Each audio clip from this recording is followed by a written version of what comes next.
शुभेच्छा. लाभले आम्हास भाग्य बोलतो मराठी, लाभले आम्हास भाग्य बोलतो मराठी, जाहलो खरेच धन्य ऐकतो मराठी, जाहलो खरेच धन्य ऐकतो मराठी.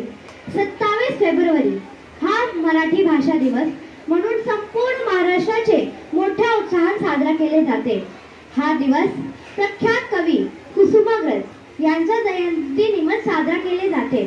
ते एक महान कवी, नाटककार, उपसंपादक तसेच कथालेखक सुद्धा होते. त्यांचा पद्मभूषण बरोबरच अनेक राष्ट्रीय पुरस्कार मिळाले आहेत.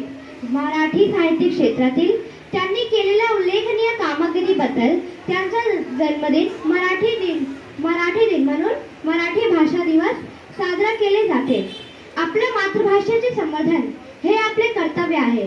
त्यासाठी आपण नेहमी प्रयत्नशील असायलाच पाहिजे.